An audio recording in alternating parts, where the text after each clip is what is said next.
ton Jésus-Christ, acclame ton Jésus-Christ. Acclame le Seigneur Jésus-Christ. Acclame le Sauveur Jésus-Christ de Nazareth. Que le Seigneur te bénisse puissamment ce matin. Gloire à Jésus-Christ de Nazareth. Amen, amen. Nous devons, vous savez, nous devons toujours donner la gloire au Seigneur parce que c'est par lui, pour lui et en lui que nous pouvons, alléluia, le servir. Sans le Seigneur, nous ne pouvons absolument rien faire. C'est bien clair, hein? Alléluia. Sans le Seigneur Jésus-Christ, nous ne pouvons absolument rien faire. Donc c'est par Jésus, pour Jésus et en Jésus que nous pouvons faire l'œuvre de Dieu. Acclame le Seigneur Jésus-Christ par lequel tu peux faire l'œuvre.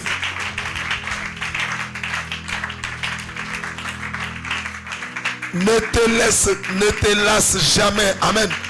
Ne te fatigue jamais.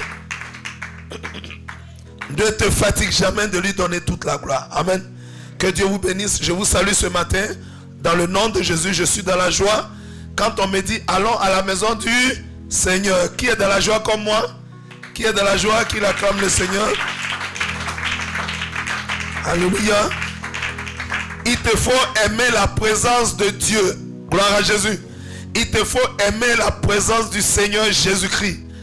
Car dans sa présence, il y a des grâces, il y a des bénédictions, il y a la faveur de Dieu, il y a la protection. Alléluia. Il y a la puissance de son esprit. Amen, amen. Alors ce matin, nous allons commencer notre étude biblique. Je salue tous les bien-aimés, les serviteurs et servantes en ligne et tous les serviteurs qui sont ici dans la salle de l'école biblique EIDSJC, l'école internationale des disciples du Seigneur et Sauveur Jésus-Christ de Nazareth. Gloire à Jésus. Ce matin, nous allons débuter avec un nouvel enseignement, avec une nouvelle étude biblique. Nous sommes aujourd'hui à Genèse chapitre 13 et je pense que c'est la 4e partie pour ceux qui nous suivent de manière fidèle. C'est la 4e partie. C'est la partie 20. La 20e partie aujourd'hui. Quelqu'un peut acclamer le Seigneur?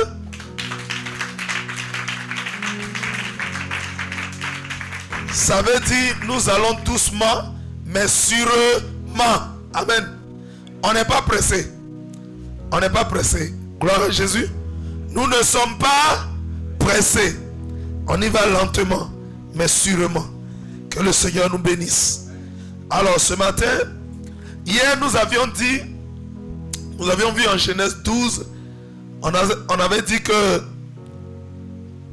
Abraham, alléluia, était sorti de Canaan et avait fait un séjour. Il avait séjourné en Égypte. Et nous savons que la Bible nous dit à Ésaïe 31, verset 1, la Bible nous conseille de ne pas descendre en Égypte pour chercher le secours. Lorsque la Bible parle de l'Égypte, il ne s'agit pas de l'Égypte physique. Il ne s'agit pas du pays de l'Égypte. Alléluia. Parce que les Égyptiens sont aussi des créatures de Dieu et Dieu les aime. Dieu aime les Égyptiens. Donc Dieu ne peut pas nous dire de ne pas descendre en Égypte.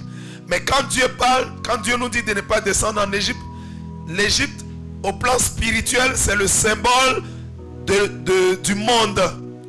Au plan spirituel c'est le symbole du monde et ce qui est dans le monde. C'est le symbole du péché au plan spirituel, le symbole de la magie, de la sorcellerie et enfin de la mort. Amen. Donc Dieu nous dit c'est lui qui nous a créés. Si nous avons des problèmes, alléluia, ne cherchons pas la solution chez le diable, chez Satan, alléluia, chez les démons. Gloire à Jésus. Et nous avons vu que Abraham, n'ayant pas consulté Dieu et étant descendu en Égypte, Abraham a eu beaucoup de difficultés, il a eu beaucoup de désagréments, il a eu beaucoup de problèmes là-bas. Gloire à Jésus. Amen, amen. Vous savez, il y a des hommes qui ont des situations désagréables, des situations périlleuses, des situations de danger. Et ces personnes en tirent une leçon. Gloire à Jésus. Mais malheureusement, il y a certaines personnes, il y a d'autres qui n'en tirent pas de leçon. Gloire à Jésus. On a l'habitude de dire que lorsqu'une personne est mordue par un serpent, si elle est encore en vie, Quand elle voit un ver de terre, elle se méfie. C'est bien ça, hein? C'est bien ça? Alléluia. Et donc, hier, Abraham a eu des désagréments. Et nous allons voir aujourd'hui quelle est la réaction d'Abraham. Quel titre pouvons-nous donner à Genèse chapitre 13? Alléluia. Genèse chapitre 13. Quelles sont les propositions de titres?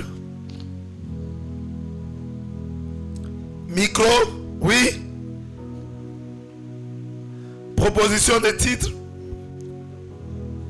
Nous devons donner un titre, sinon plusieurs titres, aux différents chapitres que nous étudions. On y va? La séparation d'Abraham et de Lot. La séparation d'Abraham et de Lot. Lui propose la séparation d'Abraham et de Lot. Oui? Oui, c'est bon? C'est bon? On y va, on continue? Quelqu'un d'autre? Quelqu'un d'autre? Oui?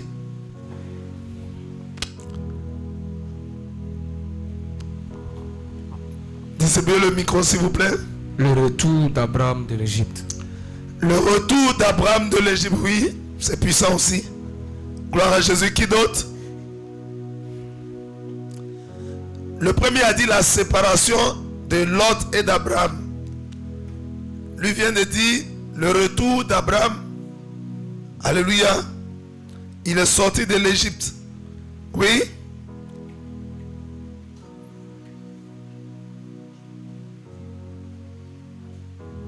Gloire à Jésus.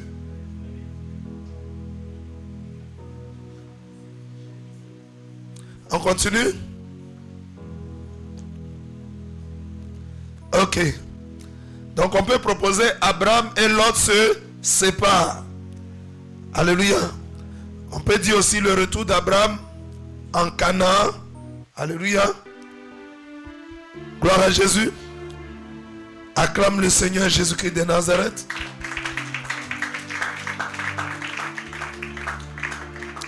Nous allons continuer tout de suite l'étude biblique après les propositions de titres ou de thèmes. Quelqu'un prend sa Bible s'il vous plaît. Prenez vos Bibles, tous ceux qui nous suivent sur les réseaux sociaux.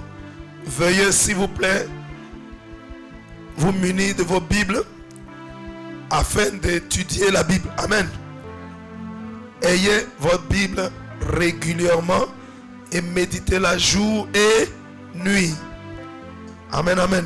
Il est très important pour un enfant de Dieu de rester attaché à la parole de son Dieu. Il est capital pour un enfant de Dieu, alléluia, de se scotcher à la parole de son Dieu. De ne point s'éloigner de la parole de Dieu. De lire et de méditer tous les jours, matin et soir, la parole de Dieu. La Bible dit en Josué 1 verset 8 que ce livre de la loi ne se loigne point de ta bouche. Alléluia. La Bible dit médite-le jour et nuit afin d'agir fidèlement dans tout ce qui y est écrit. La Bible dit c'est alors que tu auras du succès et c'est alors que tu réussiras dans toutes tes entreprises. Acclame la puissance de la parole de Dieu. Gloire à Jésus. Amen, amen. Prenons nos Bibles. Genèse 13, verset 1. Genèse chapitre 13, verset 1. Nous lisons. Abraham monta d'Égypte. Alléluia. Vers le midi. Lui, sa femme et tout ce qui lui appartenait. Et Lot était avec lui. Gloire à Jésus. Alléluia. La Bible dit Abraham remonta d'Égypte. Abraham était descendu où? En Égypte. Gloire à Jésus. La Bible dit Abraham était descendu en Égypte. Dieu a dit quoi? Ne descendez pas en Égypte pour chercher le secours. Il dit mes enfants, ne cherchez pas le secours dans le monde. Alléluia. Amen, amen. Et Dieu avait dit à Abraham de quitter son pays, sa patrie et la maison de son père. Alléluia. Si notre pays représente comme un lieu de péché, un environnement de péché, alléluia, Si notre patrie représente comme un environnement où on ne veut pas obéir à Dieu, alléluia. Si la maison de notre Père est une maison d'idolâtrie, ça veut dire ces trois choses, veut dire le péché, Dieu dit quitte. Dieu était en train de dire à Abraham, quitte le péché. Adoration de ton papa que tu fais là. Si tu veux me suivre, il te faut quitter le péché. Il te faut quitter le monde. Il te faut quitter les choses du monde. Et il te faut abandonner le péché. Celui qui veut suivre Dieu doit nécessairement abandonner le mal. Doit abandonner le péché. Doit abandonner la désobéissance. Gloire à Jésus. Amen, amen. Aujourd'hui, le Seigneur dit, Abraham remonte d'Égypte. Vous savez pourquoi Dieu nous dit de ne pas descendre en Égypte? Le verbe descendre. Celui qui descend, il fait quoi? Quand quelqu'un descend, il fait quoi? C'est un mouvement d'où vers où? De haut vers le bas. Dieu est supposé être en haut. Alléluia. Et le bas symbolise quoi? La terre. En bas de la terre, ça symbolise quoi? Quand, hein? Ça symbolise la mort. Ça symbolise, hein? Les abîmes. Ça symbolise l'enfer, la mort en bas. Amen. Donc Dieu dit, ne descendez pas en Égypte. C'est un mouvement de là-haut vers le bas. Il dit, il ne faut pas descendre. Vous savez pourquoi? Parce que toutes les fois qu'un homme désobéit à Dieu, il fait quoi? Il descend. Toutes les fois qu'un homme désobéit à son créateur, il fait quoi? Il descend. Alléluia. Alléluia. Toutes les fois où vous désobéissez à la parole de votre Dieu, à la volonté de votre Dieu, vous faites quoi? Spirituellement, vous ne faites que descendre. Vous péchez, vous descendez. Vous désobéissez à Dieu, vous descendez. Vous rebellez contre Dieu, vous descendez. Vous descendez. Vous continuez à descendre jusqu'à ce que vous arrivez où? En enfer. Vous arrivez dans la mort et dans, plus que ça, en enfer. Gloire à Jésus. C'est pourquoi la Bible dit en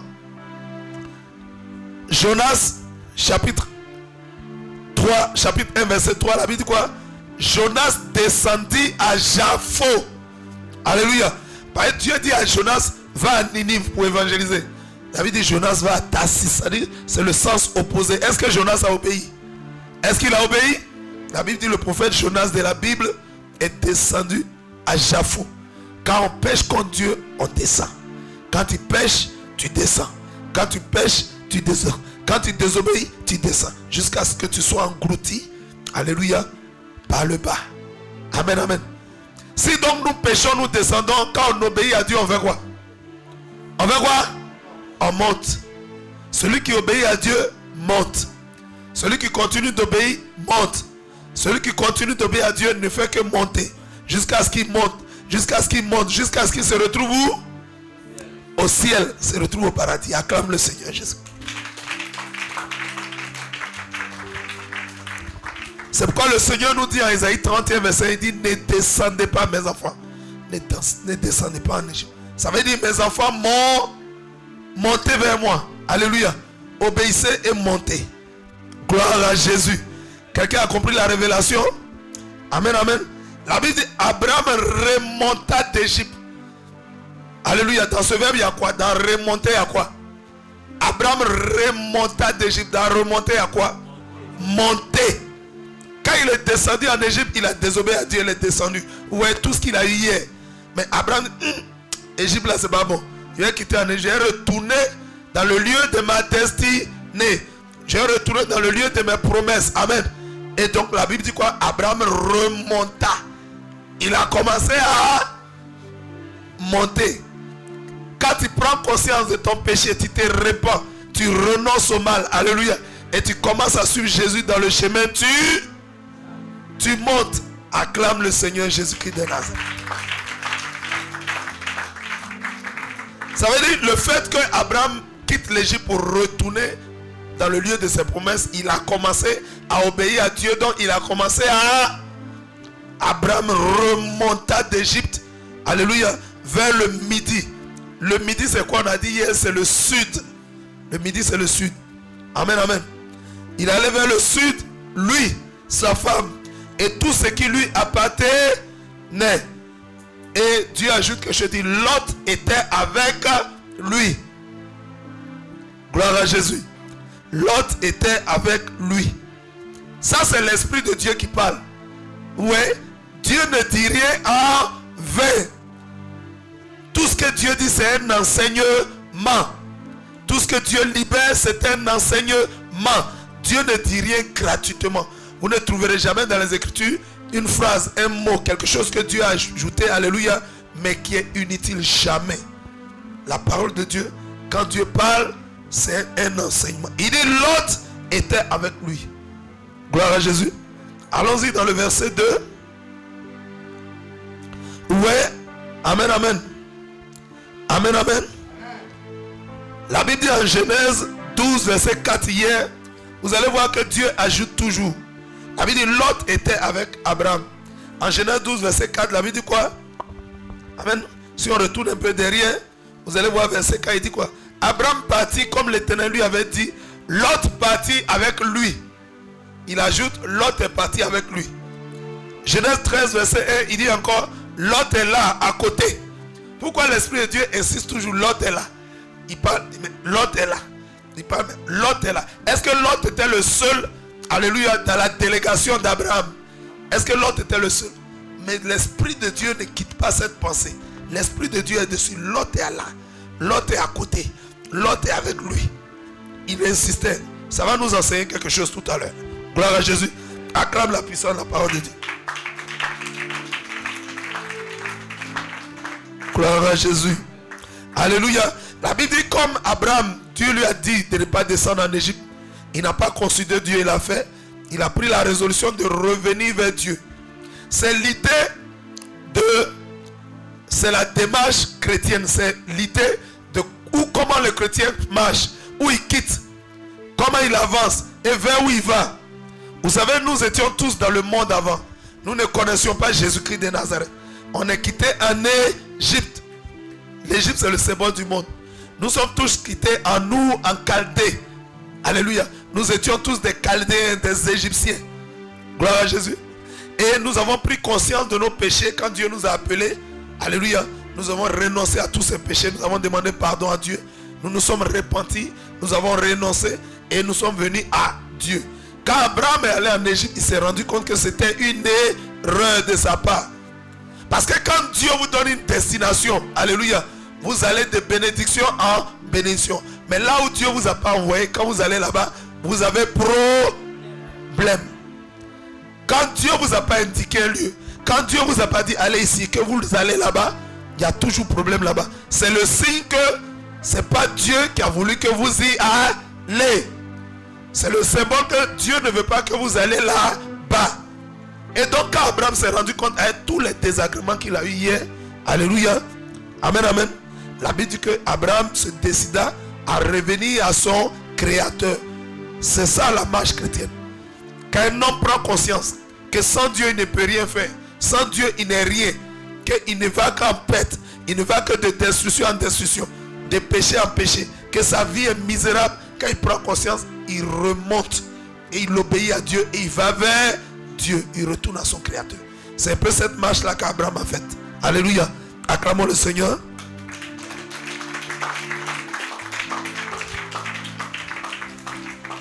Alléluia.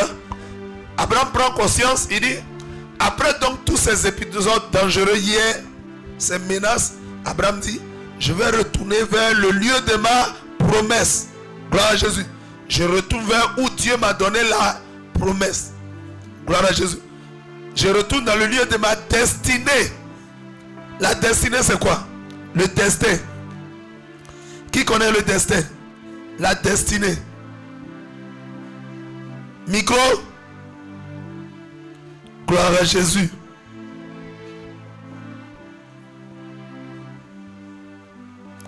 Alléluia. Amen, amen. Le destin, c'est un ensemble d'événements. Alléluia. Gloire à Jésus. Contre lesquels nous ne pouvons pas vraiment, alléluia, lutter. Contre lesquels nous ne pouvons pas vraiment faire grand chose. Gloire à Jésus. Amen, amen. Et quand Dieu nous a créés, il a mis notre destin dans notre main. C'est le fait de faire quoi? Le destin que Dieu a mis dans nos mains, c'est quoi? C'est que nous puissions, il dit, je mets aujourd'hui devant toi La malédiction et la bénédiction. La vie et la vie c'est qui? C'est Jésus. Il dit choisis la vie. L'homme qui a choisi Jésus a choisi la vie. Celui qui a choisi le monde, il a choisi la mort. Gloire à Jésus. Amen, amen. Donc Abraham retourne dans le pays de sa destinée. C'est-à-dire là où Dieu lui a dit qu'il lui donnerait ce pays-là. Là où Dieu dit qu'il donnerait ce pays à sa descendance. Abraham dit je vais retourner là-bas. Gloire à Jésus. Allons-y en Genèse 13 verset 2. La Bible dit quoi? La Bible dit Abraham était très riche en troupeaux, en argent et en or. La richesse c'est quoi? Être riche. Qui connaît la richesse? Richesse, c'est étude biblique. On participe, on propose. Gloire à Jésus. Ici, personne ne connaît rien. Nous tous, on ne connaît pas. Chacun propose. Alléluia. Nous tous, personne ne connaît. On fait l'étude, on pose des questions et le Saint-Esprit nous aide. Gloire à Jésus. Ne vous dites pas qu'il y a un ici qui connaît. Non, nous tous, on ne connaît pas. On est venu apprendre. Gloire à Jésus.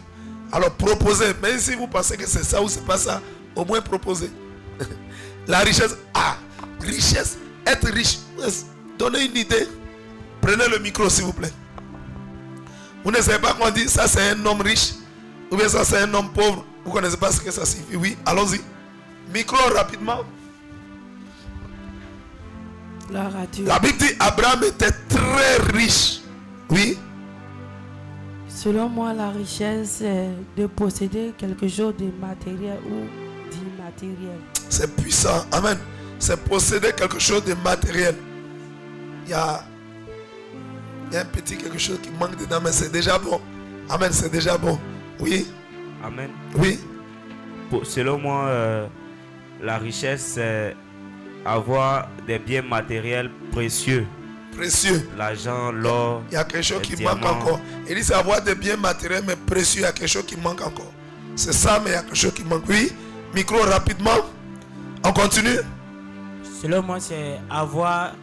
Parlez un peu fort s'il vous plaît. Selon moi, c'est avoir des choses en possession. Des grands biens en possession. Des grands biens, ça commence à venir, oui. Oui. Expliquez le plus simplement possible. Des mots simples. Amen. La richesse, c'est d'avoir quelque chose, un bien en grand nombre ou abondamment. Acclamons la puissance de la parole de Dieu. Amen. Quand on dit être riche, tout ce que vous avez dit c'est ça, mais il y avait un petit élément qui manquait. C'est que vous avez ça beaucoup. Alléluia. Ce que vous avez là, c'est beaucoup, c'est un grand nombre. Amen. C'est-à-dire si vous avez l'argent, vous avez ça en très grand nombre. Si vous avez des biens matériels, vous avez ça en très grand nombre. Alléluia. Tout ce que vous avez là, vous avez ça vraiment suffisamment jusqu'à ce que ça dépasse. En fait, la richesse, c'est un état d'abondance. Avoir ça beaucoup. Amen. Je peux même dire surabondance. Et la Bible dit, Abraham était très riche. La richesse, déjà, quand tu es déjà riche, tu as ça beaucoup. Tu as ce que tu as là. Si c'est l'argent, si c'est les meubles, si c'est les biens mobiliers, immobiliers. Les biens mobiliers, c'est tout ce qu'on peut déplacer. Toute richesse. Et les biens immobiliers, alléluia, c'est ce qu'on ne peut pas déplacer. Terrain, maison. Bon, aujourd'hui, il y a des maisons qu'on déplace dans les pays européens. Là. Dans les pays européens, il y a des maisons maintenant, soit préfabriquées ou quoi, on peut déplacer. Gloire à Jésus. Mais en temps normal, ces choses étaient des biens immobiliers. C'est-à-dire qu'on ne peut pas déplacer. Terrain, tu peux déplacer. Est-ce que tu peux prendre la terre là pour aller dans un autre lieu? Non. Gloire à Jésus. Donc, la richesse, c'est avoir, alléluia, de l'argent, de l'or, des biens matériels, alléluia, des maisons, en tout cas tout ce que vous pouvez imaginer, mais en très grand nombre. En très grand nombre. Gloire à Jésus. Tu en as tellement que tu es dans l'abondance et peut-être même dans la surabondance. Gloire à Jésus. Donc la Bible dit, Abraham était très riche en troupeaux. Ça veut dire quoi? Abraham a un troupeau. Il était riche en troupeaux. Très riche en troupeaux. Ça veut dire quoi? Il y a des gens qui sont riches. Il y a des gens qui ont des troupeaux mais ils en ont un peu. Ils ne sont pas riches. Il Il y en a qui ont des troupeaux, mais ils en ont beaucoup. La richesse a commencé. Et il y en a qui ont des troupeaux, mais qui s'annoncent être extrêmement, d'un homme extrême. Ça dit ça, c'est trop même. Donc il est très riche en troupeaux. On dit en argent, ça veut dire Abraham là. C'était un qui? C'était un qui? Acclame le Seigneur. Les Ivoiriens disent Babaché. Bas, ça veut dire grand. Alléluia. Dans l'ethnie des Bambara, alléluia. Dans l'ethnie des Bambara, nos frères du Nord, quand on dit un Baba, il est deux fois un Ba. Quand tout ce qu'on dit Bas, c'est ce qui est grand. On dit un Babaché. Tché, c'est l'homme. Et Baba, il est grand homme. Il est très riche. Gloire à Jésus. Amen, amen. J'explique tout ça parce qu'il y a des gens qui sont en ligne, qui sont dans tous les pays du monde. Ils ne comprennent pas forcément les notions ivoiriennes. Gloire à Jésus. Amen, amen. Acclame le Seigneur Jésus. Donc, Abraham était très riche en troupeaux, en argent et aussi, mais aussi en or. L'or. Alléluia. Abraham était très riche en or. Au jour d'aujourd'hui, là, il y a certains pays même qui sont dits des pays riches. Ils ont plusieurs lingots d'or. Ils en ont ça en grand stock. Abraham avait plein d'or. Alléluia. Donc tout ce qu'Abraham avait, il avait ça en abondance. Il avait ça en il avait dépassé l'abondance dans ces choses. Alléluia. Gloire à Jésus. La Bible nous dit donc qu'il avait tout ça en abondance. Quelles étaient les sources de la richesse d'Abraham? Quand Abraham a quitté Ur en Chaldée, il était déjà riche. Et hier, nous avons vu que, alléluia, Abraham étant descendu en Égypte, là-bas encore, il a acquis des richesses en Égypte. On lui a donné tellement d'argent, tellement d'or, tellement de bœufs, tellement de moutons là-bas. Et on lui a aussi donné de nombreux serviteurs et servantes. Gloire à Jésus. Ça dit, Pharaon même a reconnu qu'Abraham était un homme important. Parce que le jour où il a découvert Abraham, il a dit, ah, c'est ta femme. Tu dis, c'est pas ta femme. Il voit qu'Abraham est accompagné de gars du corps, les Eliezer de Damas, des serviteurs. Il dit, ah, lui là, c'est pas un petit. Hein. Donc lui, il a dit, bon, quelqu'un qui n'est pas petit, on lui donne des serviteurs et des serfs. Pharaon même a pris des serviteurs égyptiens, des servantes égyptiennes, et lui a donné. Acclame le Seigneur. Donc nous pouvons dire que la richesse d'Abraham en ce temps-là venait de deux sources. Il y avait d'abord la richesse avec laquelle il est quitté à Ur en Chaldée. Et puis il y avait la richesse qu'il a acquise en Égypte. Alléluia. C'était une richesse en ressources humaines aussi, mais en matériel. Gloire à Jésus. Amen, amen. Amen, amen. Acclame le Seigneur Jésus-Christ. Et hier, nous avons vu que toutes ces richesses qu'Abraham a acquises en Égypte, c'était à cause de sa femme. La Bible dit, à cause d'elle, à cause de la femme d'Abraham, on lui a donné beaucoup de biens. Alléluia. Le pharaon d'Égypte lui a donné beaucoup de richesses à cause de sa femme. Sa femme avait quelle caractéristique? Elle était fort belle. Alléluia. La Bible dit qu'elle était fort belle jusqu'à ce que les Égyptiens même reconnaissent qu'elle est très belle. Elle est fort belle. Elle a dépassé le niveau normal de beauté. Quelqu'un acclame le Seigneur.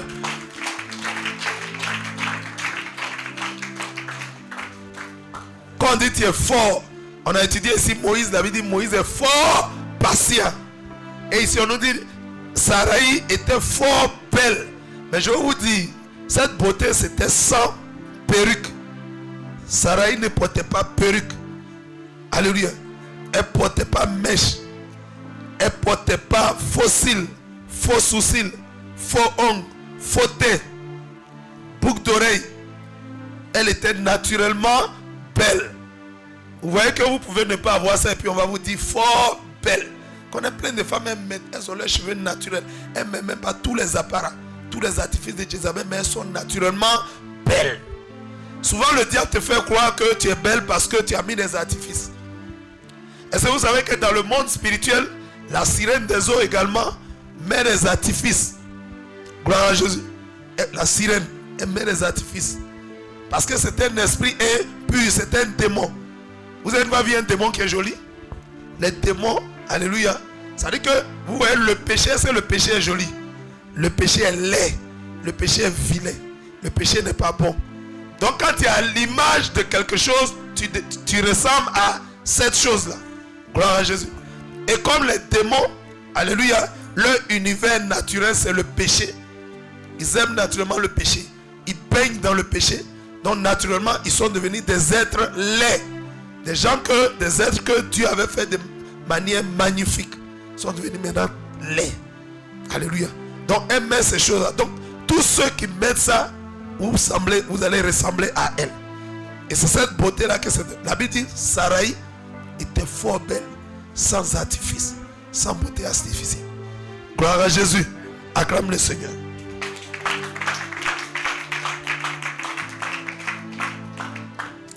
Gloire à Jésus. Vous savez, la richesse physique peut procurer beaucoup de bien, beaucoup de joie et de bonheur. Alléluia. Amen, amen. Mais c'est surtout, amen, amen, c'est surtout la richesse spirituelle. Sinon, les richesses physiques, ça peut donner la joie. Parce que la Bible dit quoi? L'argent répond à tout. Tu peux te payer des biens, tu peux te payer des climatiseurs, des villas, des voitures. Amen. Manger la nourriture que tu veux. Mais tu ne peux jamais acheter le ciel. Quelles que soient tes richesses, alléluia. Amen, amen. Quelles que soient tes richesses, tu ne pourras jamais acheter le salut. Tu ne pourras jamais acheter le ciel. Sinon, les multimilliardaires, ils étaient déjà au paradis. Tous les multimilliardaires seraient déjà au paradis. Mais ça ne paye pas le ciel. L'argent, l'or, les richesses ne peuvent jamais soudoyer Dieu. Ne peuvent jamais corrompre Dieu pour que tu ailles au ciel. Alléluia. C'est ta relation personnelle avec Dieu. C'est ton acceptation de Jésus. Et c'est ta foi dans l'œuvre que Christ a accomplie à la croix du Calvaire qui te donne le salut en Jésus-Christ. Alléluia. C'est le fait de croire en Jésus et de croire en l'œuvre rédemptrice qu'il a faite à la croix. Gloire à Jésus. Amen, amen. Amen, amen. La Bible exalte plus et privilégie les richesses spirituelles. Alléluia. La bonté du cœur, le bon caractère, les bonnes œuvres, le cœur pur. Alléluia. La Bible dit en Matthieu 5, verset 3, la Bible dit quoi? Heureux les pauvres en esprit. Alléluia. Alléluia. Heureux les pauvres en esprit. Gloire à Jésus. Amen, amen. Est-ce que la Bible a dit heureux les riches? Jésus a dit il est difficile pour un riche d'entrer au ciel. Il n'a pas dit c'est impossible. La richesse n'est pas un péché. Mais l'amour de l'argent est un péché. L'argent n'est pas un péché. L'argent n'est pas un péché. La Bible n'a jamais dit que l'argent est un péché. Amen, amen. La richesse n'est pas un péché. La Bible ne dit pas que la richesse est un péché. Mais la Bible dit l'amour de l'argent. Tu aimes l'argent. Et l'argent. Oh l'argent. Et je veux l'argent. Je cherche l'argent. Il me faut avoir de l'argent. Il faut que je sois riche. L'amour de l'argent. Est-ce que l'argent est perdu? Je cherche l'argent et l'argent. Gloire à Jésus. C'est l'amour de l'argent qui est un péché. Sinon l'argent n'est pas un péché. L'argent est un instrument. Alléluia. Amen, amen. L'argent est un moyen. Amen, amen. Que nous devons utiliser. Mais l'argent ne doit pas être une finalité.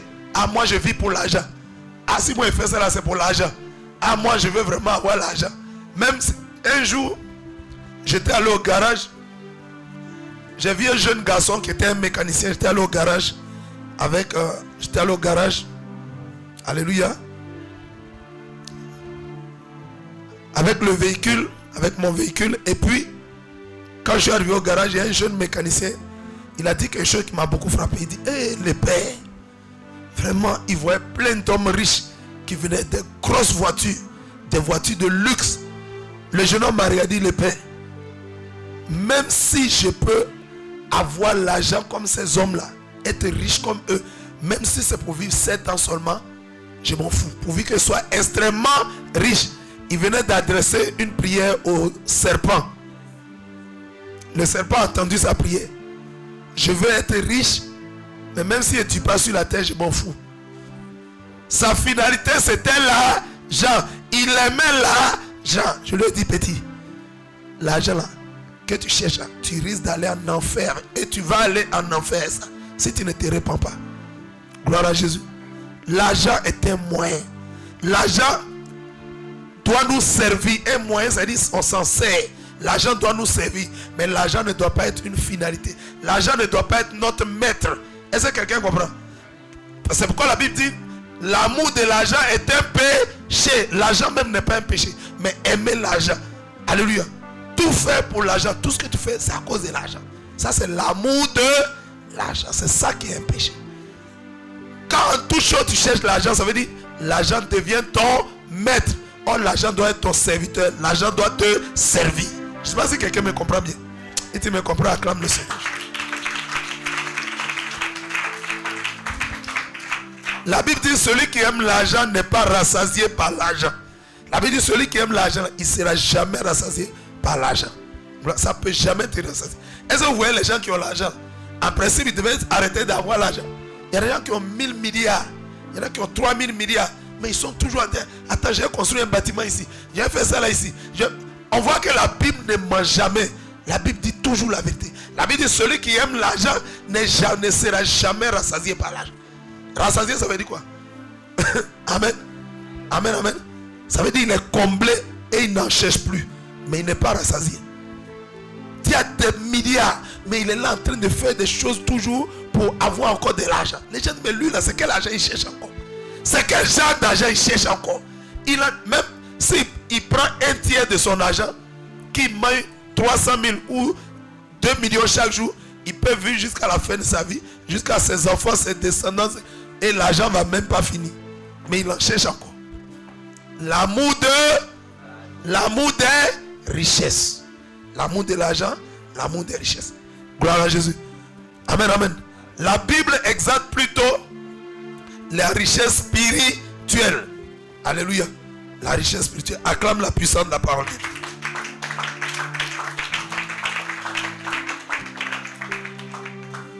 Gloire à Jésus. On va prendre Genèse 13, versets 3 et 4. Nous lisons ça rapidement. Genèse 13, versets 3 et 4. Il dirigea ses marches du midi jusqu'à Bethel, jusqu'au lieu où il était, excusez-moi, sa tente au commencement. Gloire à Jésus. Alléluia. Jusqu'au lieu où était sa tente au commencement, entre Bethel et Haï. Gloire à Jésus. Et là, Abraham évoqua le nom de l'Éternel. Au lieu où était l'autel qu'il avait fait précédemment, et là, Abraham évoqua le nom de l'Éternel. Merci beaucoup. Amen, amen. Amen, amen. La Bible dit, Abraham dirigea ses marches vers le midi. Abraham allait vers où? Il allait vers où? Vers le sud. Gloire à Jésus. Et la Bible dit jusqu'à Bethel. Bethel veut dire quoi? En hébreu, alléluia, en hébreu, Beth, ça veut dire maison. Amen. Et elle veut dire l'Éternel. Elle veut dire Dieu. Elle veut dire Abraham dirigea sa marche, alléluia, jusqu'à Bethel. Il allait où? Beth-El, la maison de Dieu, la maison de l'Éternel. Alléluia.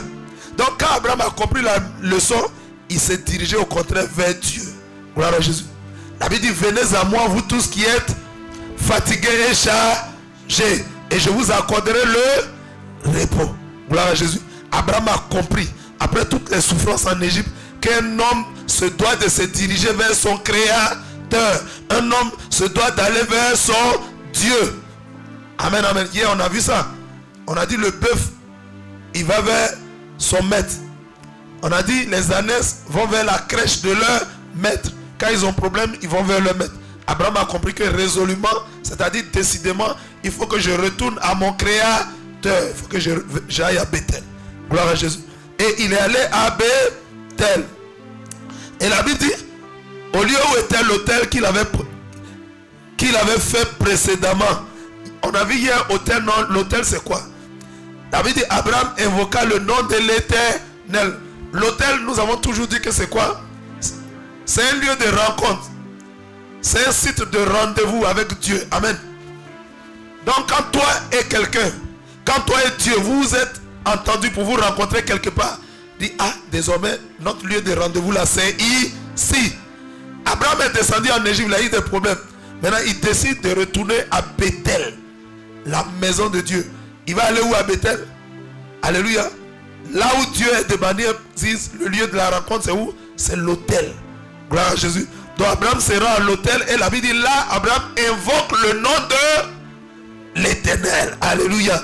Gloire à Jésus. La Bible dit invoque-moi et je te répondrai. Je t'annoncerai des choses cachées que tu ne connais pas. Alléluia. Abraham comprend qu'il faut aller à Bethel, il faut aller à l'autel, le lieu de la rencontre, la maison de Dieu, afin de parler avec Dieu. Gloire à Jésus. Acclame le Seigneur Jésus-Christ si tu comprends.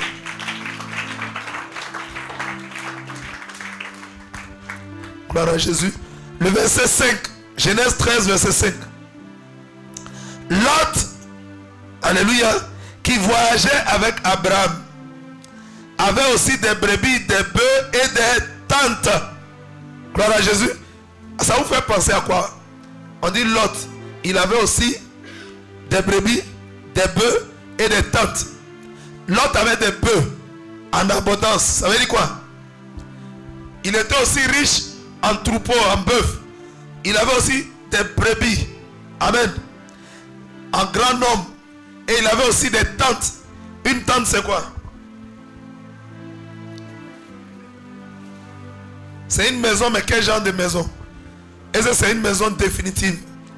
Est-ce que c'est une maison permanente? Il dit c'est une cabane. Elle est comme un provisoire. En attendant de bâtir la maison en Dieu. Mais la Bible dit il avait des tentes. Mais la tente c'est l'image d'une maison, mais seulement qu'elle est provisoire. Gloire à Jésus. Amen, amen. Elle est provisoire. Alléluia. Et comme elle symbolise la maison, ça veut dire quand tu as une tente, tu as quoi? Tu as une maison. Si tu as 2 tentes, tu as combien? 2 maisons. Si tu as 10 tentes, 15 tentes, 30 tentes, tu as quoi? 30 maisons. Amen, amen. Donc celui qui a une tente a une villa. Et celui qui a plusieurs tentes, si tu as 50 tentes, si tu as 200 tentes, tu as quoi? C'est quelqu'un qui a 50 villas, qui a 200 villas, il a quoi? Dans le quartier, là, tu n'as pas 3 villas, tu as 50 villas. Tu as 200 villas. 200 villas, ça forme quoi? Une cité. Gloire à Jésus. Amen, amen. Ça forme quoi? Un quartier. Ça veut dire que quand vous voyez là, Abraham aussi avait plusieurs tentes, il avait plusieurs richesses. Il avait plusieurs maisons. Donc Abraham a cité. Il a un quartier. Lot a plusieurs tentes aussi. Donc il a aussi une cité. Ça veut dire qu'il a aussi un quartier. Tellement ils sont riches, tellement ils sont dans l'abondance. Gloire à Jésus. Amen, amen. Donc la Bible nous parle aussi des richesses de Lot. Gloire à Jésus. Verset 6. Et la contrée. Gloire à Jésus. Amen, amen. La contrée. Verset 6. La contrée était suffisante pour qu'ils demeuraient ensemble. Car leur bien était si considérable qu'ils ne pouvaient demeurer ensemble. La contrée signifie quoi? Une contrée c'est quoi? Qui connaît la contrée? Qui connaît une contrée? Rapidement, allons-y. C'est une étude biblique. On se doit d'expliquer tous les mots bizarres, les mots complexes. Pour que tout le monde... Il y a des gens qui ne sont pas allés à l'école. Alléluia, mais ils comprennent le français. Pour que tout le monde puisse être... Nous soyons tous au même niveau de compréhension. Oui, une contrée c'est quoi?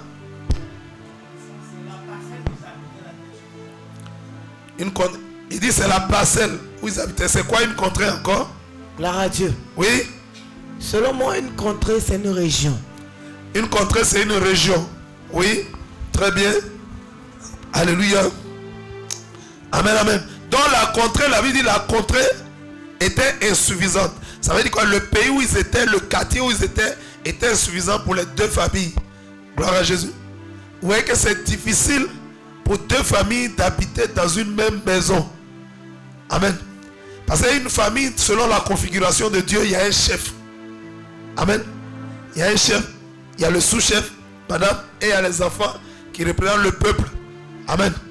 Est-ce qu'il peut y avoir deux capitaines d'un même bateau? On ne peut pas avoir deux commandants. Or, chaque famille a son commandant. Chaque famille a le chef de famille. Donc, si plusieurs chefs de famille se retrouvent dans un même lieu, il faut que tous les autres chefs de famille obéissent à un autre. Amen. Il faut qu'un soit établi sur tous les chefs de famille. Sinon, ça ne peut pas marcher. Est-ce que quelqu'un comprend ce que j'ai dit? Vous voyez pourquoi en général, Dieu met une maison ici. Il y a un monsieur, madame, les enfants. Une maison, monsieur, madame, les enfants. Une maison, monsieur, madame, les enfants. Vous allez voir que dès lors que 2 ou 3 familles viennent habiter, chaque famille ayant son chef, il faut que tous les autres chefs s'inclinent devant un seul chef. Le chef chez qui vous êtes venus. Il faut que tout le monde, alléluia, s'incline devant son autorité. Sinon, ça ne peut pas fonctionner. Abraham était chef de famille. Il a madame, il a les enfants. Bon, il n'avait pas encore d'enfants. Il a madame, mais c'est qu'il a plusieurs serviteurs. Plusieurs personnes vivent avec lui. Donc, c'était un chef de famille. Amen. On peut dire aussi c'était un chef de foyer. Parce que le foyer, c'est monsieur, madame. Et la famille regorge monsieur, madame et les enfants. Donc, on peut dire qu'Abraham était dans ce temps-là un chef de foyer. Amen. Mais la Bible ne parle pas de Lot dans les détails.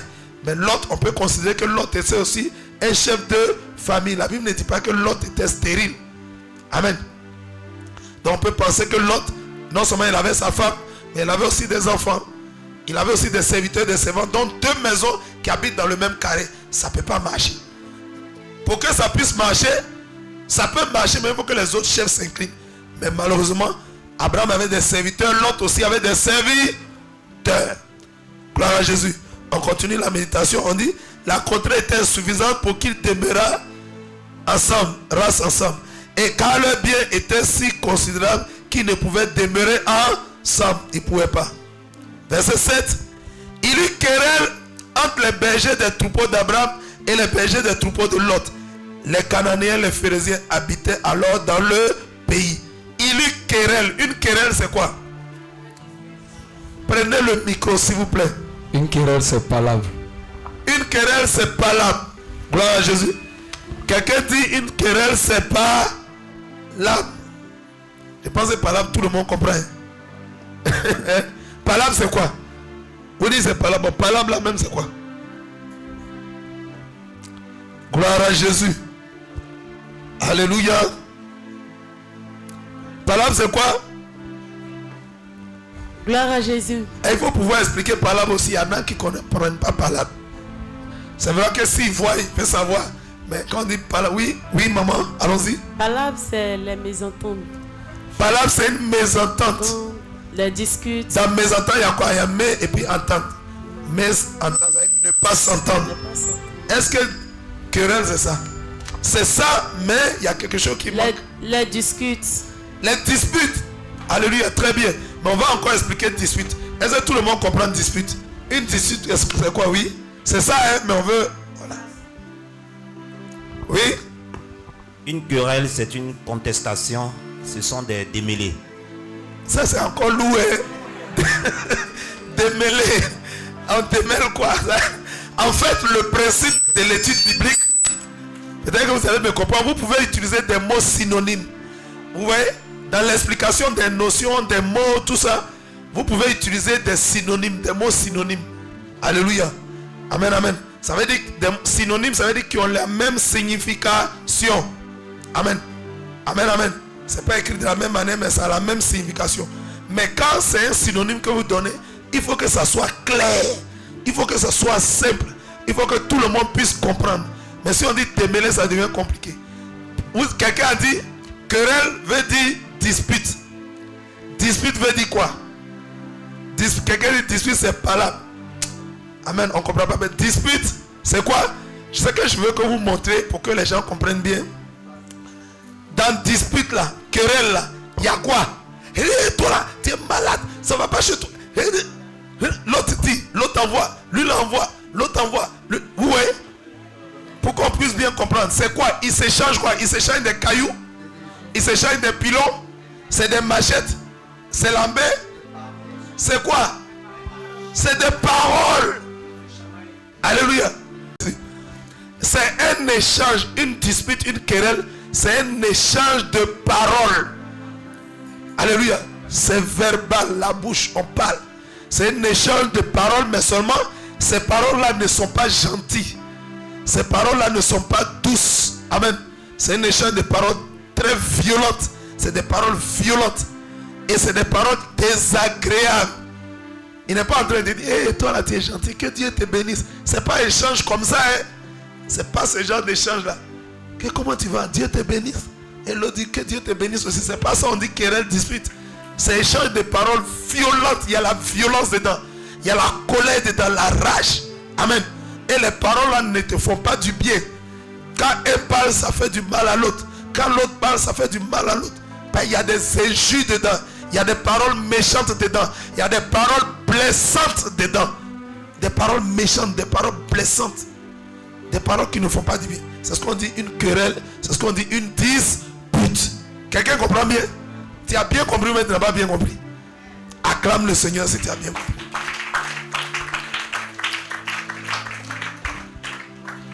Donc la Bible dit, entre les bergers d'Abraham, on continue. Genèse 13, verset 6, 7, excusez-moi, 7.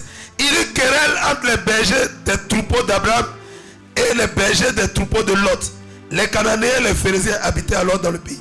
Abraham a des bergers. Lot a des bergers. Les bergers là s'insultent matin, midi, soir. Ils se font. Acclamez le Seigneur Jésus-Christ. Ils s'insultent matin, midi, soir.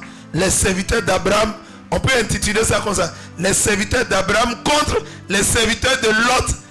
Deux familles qui sont censées être ensemble. Mais il y a contre au milieu. Les serviteurs d'Abraham contre les serviteurs de Lot. Querelle, paroles blessantes, disputes tous les jours. Chacun envoie, ça leur fait mal. Vous savez, un homme, vous savez, les disputes et les querelles ternissent les relations entre les hommes, entre des frères. Vous pouvez être des frères, vous pouvez être dans un même lieu. Mais chaque fois, si vous faites des disputes, si vous faites des querelles, vous échangez des paroles méchantes, des paroles blessantes. Alléluia. Des paroles qui attristent. Ça va créer l'amertume dans les uns et dans les autres. Parce qu'une parole blessante, une parole méchante, les gens gardent ça. Les gens retiennent ça. Ils ne veulent pas laisser tomber. Hier là, il m'a parlé mal. Hier là, il m'a blessé avec ses paroles. Il m'a insulté. Il m'a injurié propre. Gloire à Jésus. Vous voyez? Amen, amen.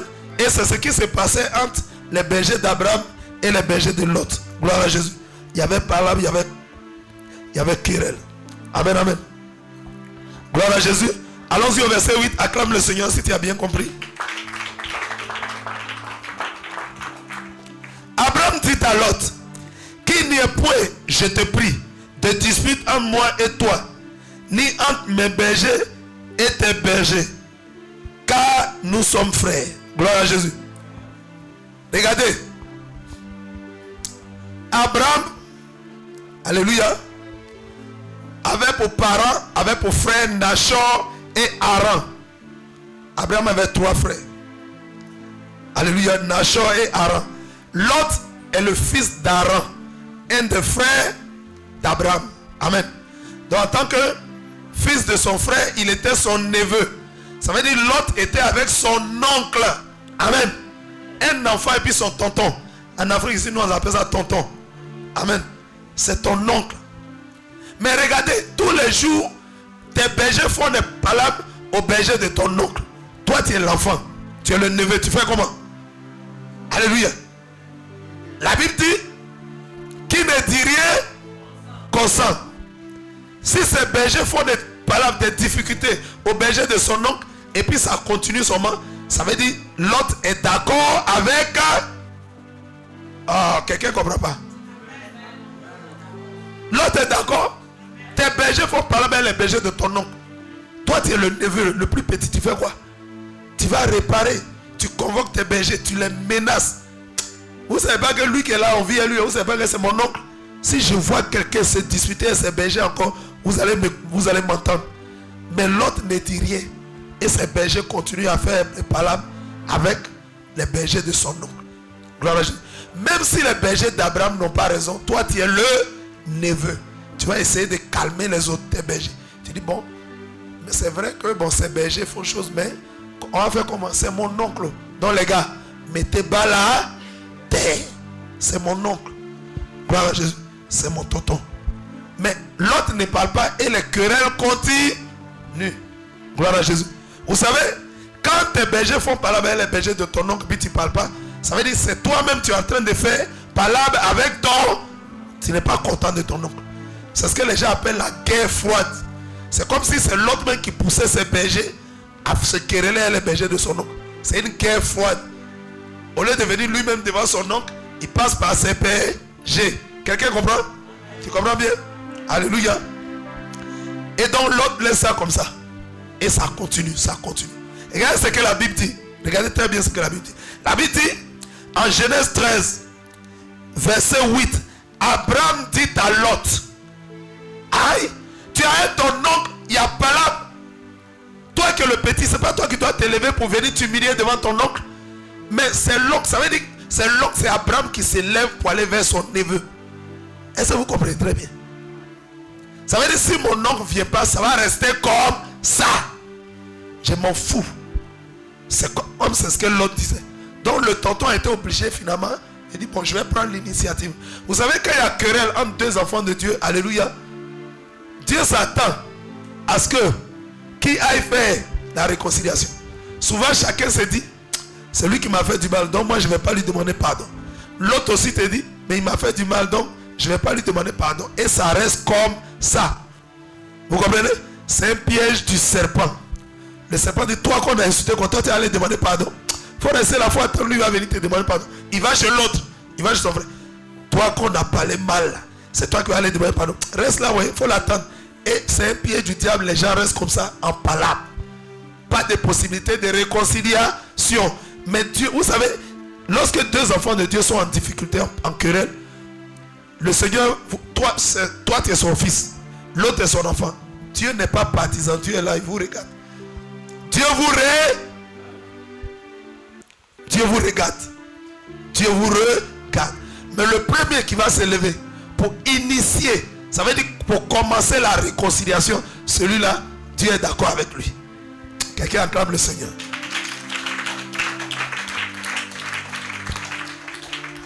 Souvent les hommes se disent, si moi il m'a demandé pardon, c'est que je suis faible.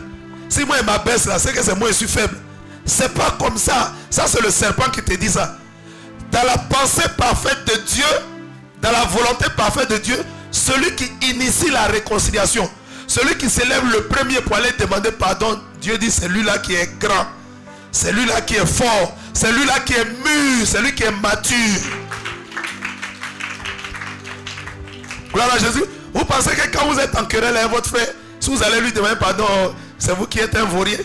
Si vous lui demandez pardon, on va dire je suis faible, on va dire je vaux rien. C'est pas la vérité, ça c'est le serpent qui vous parle. Alléluia. C'est le serpent qui vous parle. La Bible dit si vous pensez, je ne sais pas si vous voulez qu'on lise les Écritures. Alléluia. Si un homme pense qu'il a quelque chose contre son frère, gloire à Jésus, ou son frère a quelque chose contre lui, alléluia, pendant que tu dois faire ton offrande, laisse là ton offrande, va d'abord te réconcilier avec ton frère. Et après avoir fait la réconciliation, viens maintenant, prends ton offrande et offre-la. Nous sommes dans l'église. Je ne parle pas d'une église en particulier, excusez-moi, en particulier. Je parle de l'église de Jésus-Christ, le corps du Christ. Quand les chrétiens sont en palabre, alléluia, le premier qui s'élève pour aller faire la réconciliation, Dieu dit, toi tu es mûr, c'est toi qui es grand, c'est toi qui es mature, c'est toi qui es fort. Amen, amen. Et tu auras des bénédictions à cause de ça. Et grâce à toi, il y a eu réconciliation. Vous avez vu quand l'humanité, alléluia, quand l'humanité s'est mise en palabre avec son créateur, gloire à Jésus. Parce que je vous dis, personne ne peut étudier Dieu.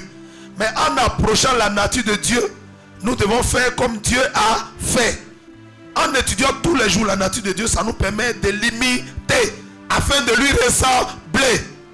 Gloire à Jésus. Rien ce que Dieu a fait. Dieu nous a créés, il nous aime, il est avec nous. Et le serpent nous a poussé à pécher, on a péché contre notre Créateur. Alléluia. On était sur la terre ici. Le grand Dieu, le grand Seigneur Jésus-Christ, le grand sauveur de l'humanité, le grand roi, le roi des rois, le Seigneur des seigneurs, le Dieu tout-puissant, le bienfaiteur, le tout-suffisant, celui qui ne manque de rien, celui qui n'a besoin de rien, celui qui n'a besoin de personne, celui qui a tout suffisamment en lui, celui qui a tout pleinement en lui. Il n'a besoin de rien, il n'a besoin de personne. Gloire à Jésus. Alléluia. C'est la vérité. Est-ce que Dieu a besoin de nous? Alléluia. On peut apporter quoi à Dieu? Il dit vous n'êtes que poussière. C'est lui Dieu du ciel, le tout puissant de l'univers. C'est lui qui s'est fait homme. Il s'est fait homme à la personne de Jésus-Christ de Nazareth pour descendre vers nous afin d'établir la réconciliation, afin de faire verser son sang, afin de faire couler son sang, afin de prendre notre place à la croix du calvaire. Parce que la Bible dit celui qui pêche, c'est lui qui doit mourir. Dieu n'a jamais péché. Nous qui avons péché, c'est nous qui devons mourir. Mais il est venu prendre notre place. Il est devenu homme pour expérimenter nos douleurs, nos souffrances, nos difficultés. Il a marché sur la terre comme un homme. Alléluia.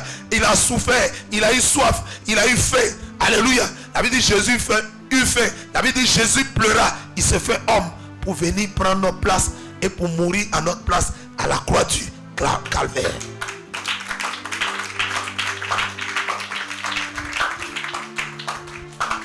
Cette croix maudite, le Seigneur Jésus est venu porter ça. Car la Bible dit en Galates 3 verset 13, la Bible dit Christ nous a rachetés de toute malédiction de la loi, étant devenu malédiction pour nous, s'étant fait malédiction pour nous. Car il est écrit, maudit soit quiconque est pendu au bois. Gloire à Jésus. Celui qu'on pend au bois là, il est maudit. Comment Jésus-Christ, le Dieu vivant, comment il peut venir être maudit? C'est à cause de nous. Quand il pêche, tu es maudit.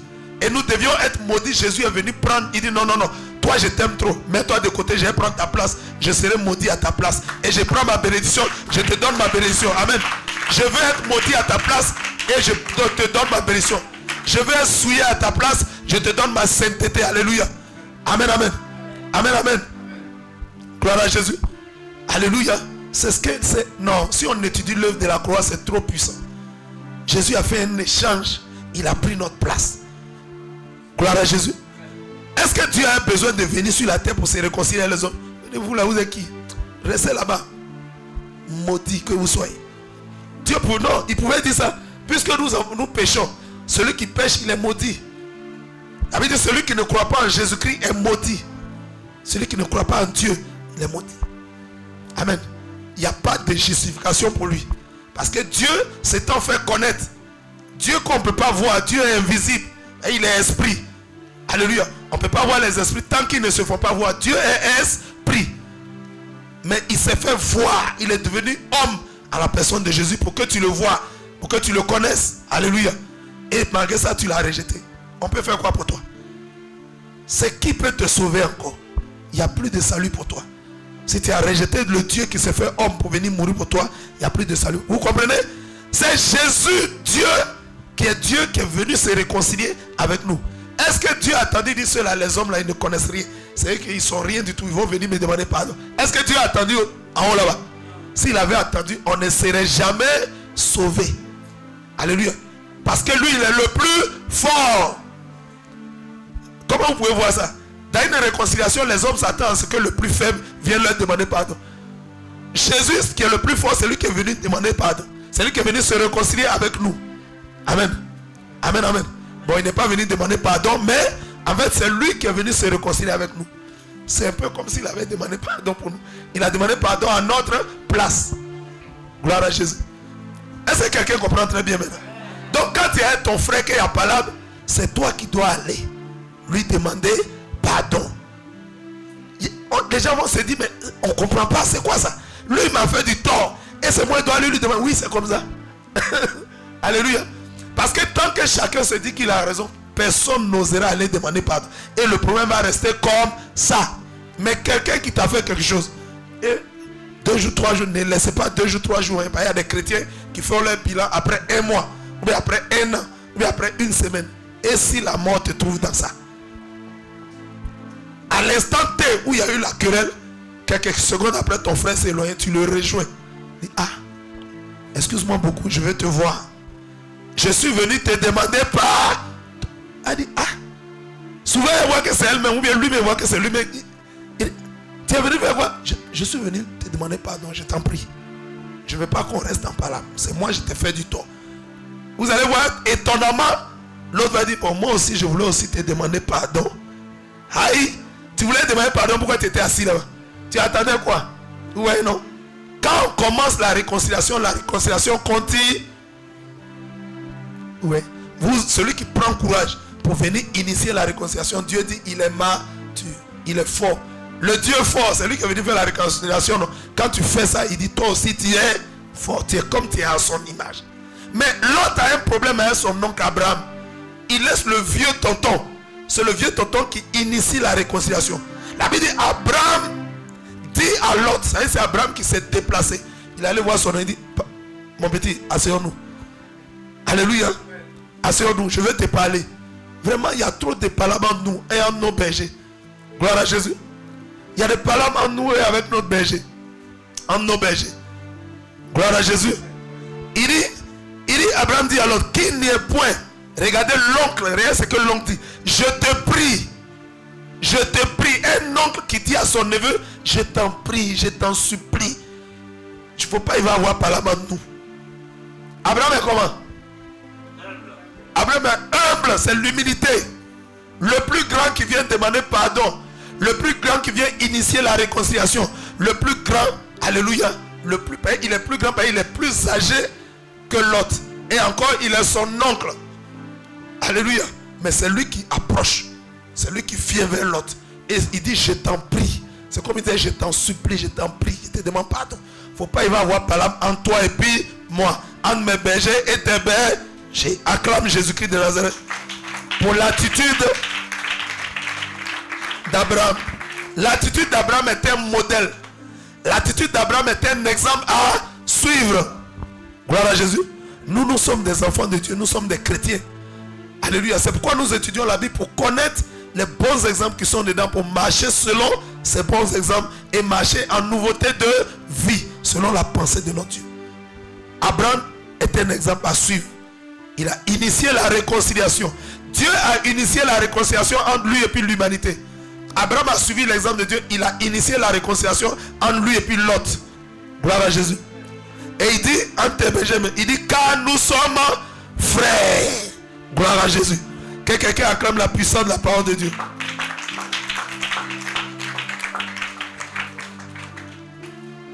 Alléluia. Il dit, nous sommes frères. Les frères, c'est qui? On va expliquer frère. Frère, ça signifie quoi? Il y a les frères biologiques. Alléluia. Et les frères spirituels. Quand on dit nous sommes frères, il y a d'autres versions qui disent nous sommes de la même famille. Cette version, lui, c'est qu'on dit nous sommes frères. Il y a d'autres versions qui disent nous sommes de la même famille. Dans une famille, même famille, il y a qui? Il y a le papa, la maman, les frères et les sœurs. Gloire à Jésus. Amen. Les frères biologiques, ils ont le même papa.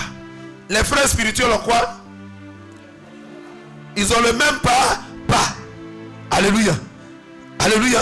Abraham dit, il ne faut pas y avoir palabre en nous. On est des frères. Bien-aimés. Abraham est en train de t'enseigner ce matin, le Père de la foi, pour te dire, nous sommes une famille spirituelle. On a quitté des horizons différents. On a quitté des familles différentes. Alléluia. On a quitté des ethnies différentes, des races différentes, des régions différentes. Nous sommes venus nous rassembler ici. Alléluia. Parce que nous avons le même Père, Jésus-Christ de Nazareth. Acclame le Seigneur Jésus. Ton papa c'est Jésus. Alléluia. Mon papa c'est Jésus. Nous sommes frères. Nous sommes de la même famille. S'il te plaît, qu'il n'y ait point de dispute entre nous. Qu'il n'y ait point de querelle entre nous. Qu'il n'y ait point de mésentente entre nous. On doit s'entendre. On doit s'aimer. Alléluia. On doit se porter. On doit se supporter. Gloire à Jésus. Dans supporter et apporter.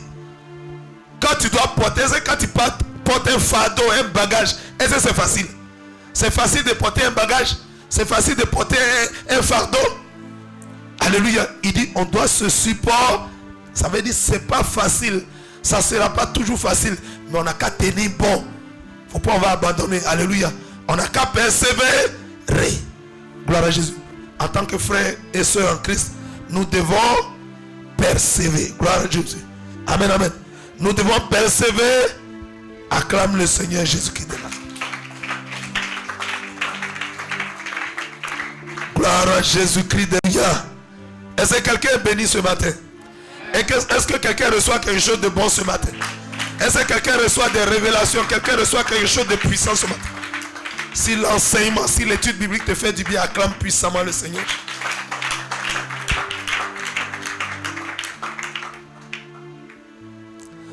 Gloire à Jésus. Alléluia, nous sommes des frères.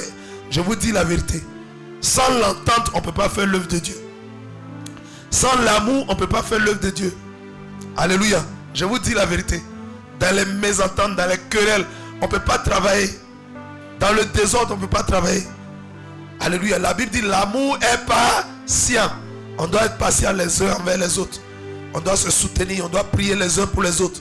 Amen. Dans les difficultés. Personne d'entre nous n'est parfait. Nous tous, il n'y a pas quelqu'un qui est parfait. Amen. La Bible dit car tous ont péché et sont privés de la gloire de tout le monde a péché. Gloire à Jésus. Il n'y a même pas un seul qui est bon.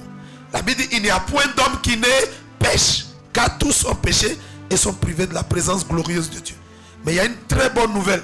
Alléluia. Que quelqu'un dise très bonne nouvelle. Il y a une très bonne nouvelle. Tous sont gratuitement justifiés par le moyen de la foi. Alléluia. Et par la rédemption qui se trouve en Jésus. Il y a une bonne nouvelle, c'est que Dieu nous rachète.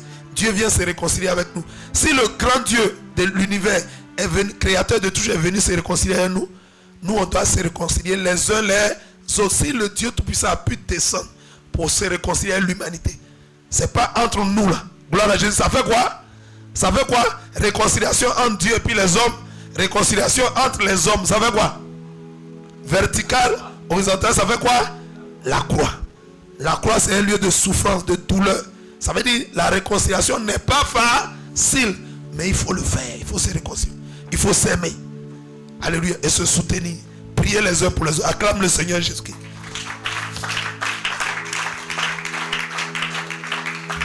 Alléluia. Vous comprenez la situation? Genèse 13, verset 9. Verset 8.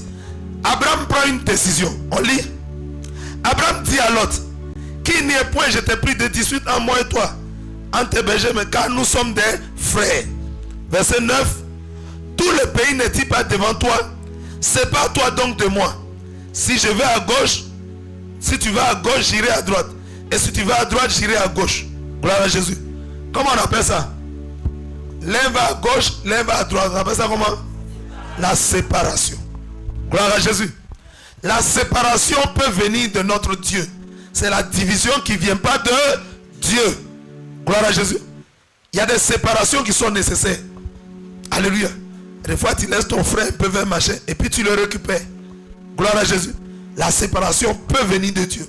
Mais la division n'est jamais de Dieu. Des gens qui sont séparés, c'est quoi? Si un homme vous tire vers le bas, vous voyez un frère en Christ, une soeur en Christ, allons boire l'alcool au maquis. Dès que tu vois la soeur, allons on va chercher garçon. Dès que tu vois la soeur, allons au maquis. Allons en boîte de nuit. Toi-même tu vas dire boîte de nuit. Alléluia. Si la soeur vous tire vers le bas, le frère vous tire toujours vers le bas, vous avez le droit de lui donner un avertissement. Vous avez le droit de lui dire frère, ça c'est pas bon. Vous avez le droit de l'exhorter, de lui parler, mais la Bible dit avec douceur. Vous avez le droit de lui parler. Vous avez le droit de l'exhorter avec douceur afin de le tirer du mauvais chemin. Afin de le tirer du mauvais chemin. Mais malgré toutes vos prières, vos intercessions, vos exhortations, le frère ne change pas. Le frère continue. La soeur continue. Quand il vous voit, elle veut toujours vous tirer vers le bas. Quand il vous voit, il veut toujours vous tirer vers le bas. Oh, Dieu dit quoi? De rechercher les choses dans haut. Alléluia. Mais lui vous amène en bas. Vous avez le droit de vous séparer de ce frère. Mais quand vous êtes séparés, vous n'êtes pas divisés. Ça veut dire que vous pouvez prendre du recul vis-à-vis de lui ou vis-à-vis d'elle. Mais vous continuez de prier pour elle. Vous continuez d'intercéder pour elle. Regardez, Abraham s'est séparé avec Lot aujourd'hui. Gloire à Jésus.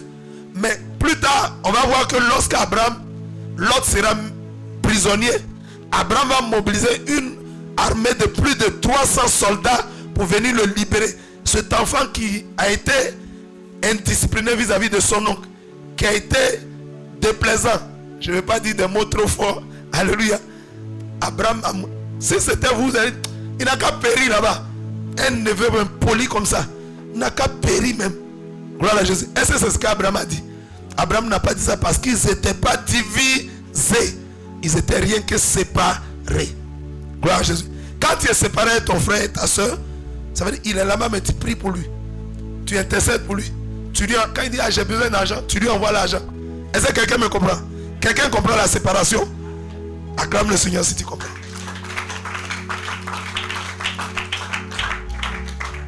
Il dit nous sommes frères, qu'il n'y ait point de palabre entre nous. Verset 9. Il dit si tu vas à gauche, j'irai à droite. Tu vas à droite, j'irai à gauche. Genèse 13, verset 10. Abraham dit quoi? Quand ton oncle te dit, toi tu peux prendre gauche ou tu peux prendre droite, ou bien tu prends droite ou tu prends gauche, qu'est-ce que ton oncle t'a dit? Il t'a laissé choisir. Il t'a laissé le choix. Abraham là, c'est un bon tonton, hein? Toi tu es long, tu peux prendre du petit, toi va là-bas. Mais Abraham dit petit, il faut choisir. Dieu nous a dit quoi en Deutéronome 30 verset 19?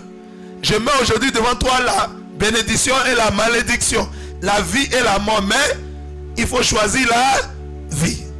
Abraham laisse l'autre choisir, il dit prends, petit, si tu prends ici ou bien prends ici. L'autre devrait dire quoi en principe selon vous? Qu'est-ce que l'autre devait dire? Ton oncle te dit de choisir, tu lui dis quoi? Un oncle dans le spirituel c'est comme ton papa. Il est le frère de ton papa, donc c'est comme c'est ton papa qui te dit il faut choisir. Est-ce qu'un enfant fait choisir devant son papa? Aïe. C'est le papa qui donne à l'enfant. Mais Abraham, ton papa te dit il faut choisir. Alléluia. L'autre devait dire, les vieux, il faut prendre. Moi je suis ton enfant. Il a fait comment pour choisir? Toi choisis, si tu as pris quelque chose, moi je prends le reste. Mais l'autre, regarde, la Bible dit dans le verset 10, l'autre leva les yeux. Il n'a même pas dit papa, il faut choisir. Il a commencé à essayer de choisir. Il veut voir qu'est-ce qui est bon. Entre les deux, qu'est-ce qui est bon? Non, lui va prendre le bon. Et son oncle, son papa va prendre le mauvais côté. Gloire à Jésus. L'autre, c'est ça ou bien c'est pas ça? C'est ça ou bien c'est pas ça? Acclame le Seigneur si c'est ça. L'autre leva les yeux et vit toute la plaine du Jourdain qui était entièrement arrosée. Alléluia. Avant que l'Éternel eût détruit Sodome et Gomorrhe, c'était jusqu'à soi comme un jardin de l'Éternel, comme le pays d'Égypte. Gloire à Jésus. Quand Abraham dit à son neveu, il faut choisir, le neveu, sans même dire au tonton, il commence à regarder ce qui est bon. Il regarde à gauche. Il regarde à droite. Quand il regarde à droite, il voit les plaines luxuriantes, alléluia, de Sodome et Gomorrhe. C'est-à-dire, il voit un coin, il y a des arbres bien verts. La végétation est luxuriante. Ça veut dire c'est bien. Ça veut dire là-bas, là, il pleut bien. Ça peut bien pousser. Si je vais là-bas, je peux avoir des grands... Quelqu'un qui est déjà riche. Mais il cherche toujours la richesse. Donc il regarde là-bas, il y a ici là. C'est un peu vers les chaînes de Mamré. Il dit non, là-bas c'est un peu désertique. Il y a un peu sécheresse là-bas. Donc tonton, je prends ici. Quand l'enfant dit je prends ici, ça veut dire tonton va prendre où? Donc l'enfant a pris le bon. Il est en train de dire tonton faut prendre où? Faut me prendre mauvais là tonton. Toi tu es mon oncle, non? Prends mauvais là, moi je prends bon là. Et ça c'est un choix qui est réfléchi pour un enfant. Gloire à Jésus. Acclamez le Seigneur Jésus-Christ de là. Ça veut dire l'autre leva les yeux et vit toute la plaine du Jourdain qui était entièrement arrosée. Il voit que là-bas la terre est bien. Donc il va réussir là-bas. Alléluia. Ce que l'autre a oublié, c'est que ce n'est pas un lieu qui bénit. C'est l'Éternel qui bénit. Ce n'est pas une place qui bénit. Ce n'est pas une région qui bénit. Ce n'est pas un pays qui bénit. C'est l'Éternel qui bénit. Et Abraham a qui? Il est le père de la foi. Il a qui comme Dieu? Il a l'Éternel comme son sceau. Mais si tu veux, il faut m'envoyer dans le désert. Le désert va fleurir. Le désert refleurira. Alléluia. Si tu veux envoyer-moi vers le désert, mon désert va refleurir. Pourquoi? Parce que Dieu est avec Moi. Alléluia. C'est pas un terrain qui bénit, c'est pas un terrain. Il n'y a rien qui dit, je vais aller en France, je vais aller aux États-Unis, je vais aller au Canada. Dieu est ici là, la bénédiction de Dieu est là. Il n'y a pas des hommes qui sont bénis dans cette nation. Il n'y a pas des hommes qui sont bénis dans ce pays. Il y a bénédiction là où Dieu est, la bénédiction est là. Ce n'est pas forcément dans un lieu qu'on réussit. Il dit, tonton, moi je prends là qui est riche là. Toi, il faut prendre le désert. Tu vas comprendre. Regarde comment l'enfant dit à son nom. L'autre même avait un caractère un peu méchant. Amen. Il était, la Bible dit quoi? L'autre leva les yeux et vit toute la plaine du Jourdain qui était entièrement arrosée. Gloire à Jésus. Et il choisit ça pour lui. Amen, amen. Est-ce que c'est un lieu qui bénit? Est-ce que c'est un pays qui bénit? Vous pensez que les autres pays, vous pensez qu'il n'y a pas les mendiants là-bas? Aux États-Unis, il y a des mendiants. En France, il y a des mendiants. Alléluia. Même des blancs sont dans la mendicité. Alléluia. Tu dis, je me mets dans le pays des blancs. Là-bas, mais il y a la mendicité. Il y a des blancs qui mendient. Tu as été noir, même tu peux passer. Quand tu vas pas voir un blanc, il va dire, pardonnez s'il te plaît, un euro s'il te plaît. J'ai rien à manger là. 1 euro. Ou bien maman, c'est pas vrai. Une maman qui vient de l'Europe. Elle me dit, oui, c'est la vérité. Il y a blancs qui mendient en France. Il y a blancs qui mendient aux États-Unis. Alléluia. Il y a blancs qui sont sans domicile fixe. Ici, là, toi-même, tu as ta petite maison, tu dors. Il n'a pas une maison pour dormir. Tellement les maisons sont chères. Il n'a même pas un coin pour dormir. Gloire à Jésus. Ce n'est pas un lieu qui bénit. Est-ce que Dieu t'a dit qu'il faut aller là-bas? C'est l'Éternel qui... Et sa bénédiction n'est suivie d'aucun. Acclame la puissance de la parole de Dieu.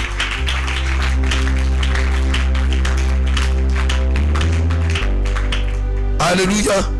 Gloire à Jésus. Amen, amen. Amen, amen. Quand la Bible dit nous sommes des frères là, est-ce que en tant que des frères spirituels, on a l'esprit de Dieu en nous? Est-ce que le Saint-Esprit peut te dire, il faut faire parler avec ton frère? Il faut faire parler avec ton frère. Il faut te disputer avec ton frère. Le Saint-Esprit qui réside en nous, il peut dire, fais parler avec ton frère, il faut faire colère avec ton frère. Est-ce qu'il peut nous dire ça? Jamais. Le Saint-Esprit va toujours te dire, aime ton frère, aime ta soeur. L'amour, l'amour, l'amour. Donc quelqu'un qui est chrétien, qui a l'Esprit de Dieu, qui fait des palabres, ça veut dire quoi? Qui lui parle? Est-ce que c'est l'Esprit qui est en lui qui lui parle? L'Esprit qui est en lui dit toujours amour, amour, entente, entente, unité, union, amour, entente. Maintenant, s'il fait des querelles, c'est qui il écoute? Il écoute le serpent. Amen. Le serpent lui dit, mais toi tu es bête, hein? Ta soeur te parle mal quand tu ne peux pas riposter. Parle-lui mal aussi. Tu vas écouter quoi? La voix de l'Esprit de Dieu qui est en toi. Nous nous adorons un seul esprit. L'Esprit de Dieu qui est en toi, ou bien la voix des démons qui pullulent dans l'atmosphère. C'est eux que tu vas écouter et ils vont te parler aussi. Amen. Dieu parle, mais le serpent aussi parle. Gloire à Jésus. Je préfère que tu écoutes la voix de ton Dieu, de ton Créateur. N'écoute pas la voix du serpent. Saint-Esprit ne peut jamais te dire parle avec ton frère. Quelqu'un peut acclamer le Seigneur Jésus-Christ? Alléluia. On va au verset 11. Il dit quoi? L'autre choisit. Neveu. Tonton dit qu'il faut choisir. L'autre a choisi. C'est quel neveu ça? La Bible dit dans le verset 11, l'autre choisit pour lui toute la plaine du Jourdain. Regardez un neveu. L'autre a choisi pour qui? Pour son oncle. L'autre a choisi pour qui? Pour sa tante. L'autre a choisi pour Dieu. L'autre a choisi pour qui? Pour lui-même. La Bible dit, l'autre choisit pour lui. Pour lui. Pour lui. C'est quoi l'égoïsme? L'autre a choisi pour lui. Pour choisir avant son oncle, il faut être égoïste. Sinon, si un homme pense toujours à lui, il veut choisir lui-même le premier. Il veut avoir les premières choses. Il veut choisir le... Aïe! Ton oncle te dit, il faut choisir. Il faut dire, tonton, prends. C'est que tu me laisses, ça c'est pour moi. Mais la Bible dit, l'autre choisit pour lui toutes les plaines luxuriantes du Jourdain. Il a pris tout ce qui est bon. C'est un petit espace où il y a bon arbre qui est bien vert, la verdure, le gazon bien vert, tout ça. L'autre dit, tonton, tout ça c'est pour moi, hein. Tonton, tu vois, non? Regarde tout ici là. Regarde ça là. Tout ça là, je prends. C'est moi, c'est ça, tout ça. Il laisse un petit coin là-bas désertique. Il dit, voilà, c'est tout pour moi qui est là. Tonton, tu as compris, non? Son nom dit, j'ai compris. C'est que si aujourd'hui on doit se séparer. Si tu veux prendre tout ça, moi, il m'avait deux. C'est ici là pour moi, non? L'autre, c'est ici tu m'as laissé. C'est ici qui m'appartient. Il dit, oui, tonton, c'est là. Tout ça là, moi, c'est pour moi. Il dit, d'accord, il a compris. Faut partir. Et Abraham prend, il va vers les chaînes de Mamré. Est-ce que quelqu'un comprend la méditation? Acclame la puissance d'Abraham.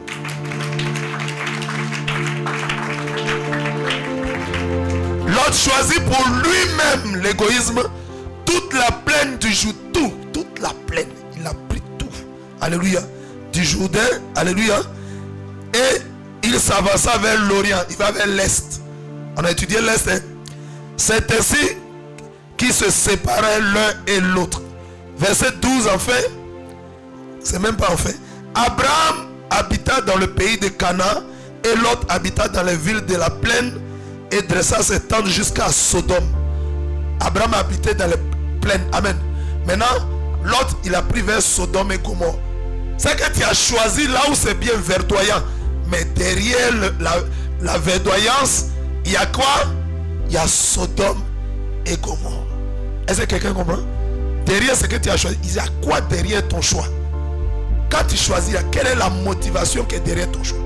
Qu'est-ce qui se cache derrière ton choix? Qu'est-ce qui te motive? Quand tu bouges, tu travailles, tu fais, tu agis. Alléluia. Qu'est-ce qui est caché derrière toi? Qu'est-ce qui est dans ta pensée? C'est à quoi tu... Est-ce que tu te dis, si je fais ça, je vais gagner beaucoup d'argent? Si tu te dis, est-ce que si je fais ça, on va me positionner? Tu te dis, si je fais comme ça, je vais me faire voir. Qu'est-ce qui est caché derrière? La Bible dit, derrière les plaines luxuriantes du Jourdain, il y avait Sodome. Vous savez, ce que tu vois bien vers là, derrière là, il y a mauvais derrière. Gloire à Jésus. Chers serviteurs, servants de Dieu, regardons derrière nos motivations, derrière nos choix, qu'est-ce qui est... Allons en profondeur, ne restons pas dans la surface. Amen. Jésus dit, allez en eau pro.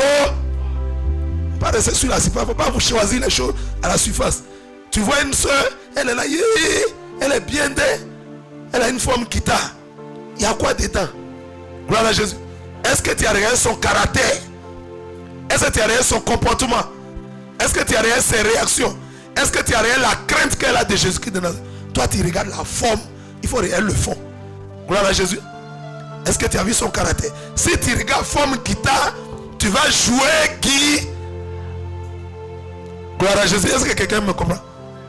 Celui qui regarde la guitare pour faire ses choix, il aura joué guitare dans son foyer.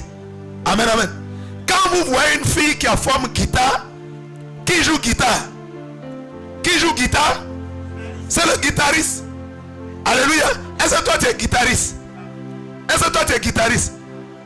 Peut-être que toi tu es pianiste. Au lieu de chercher ton petit piano mince pour jouer, quand tu vois guitare, gros guitare, tu dis, il y a la forme guitare. J'ai dit, tu vas jouer guitare et puis tu vas danser.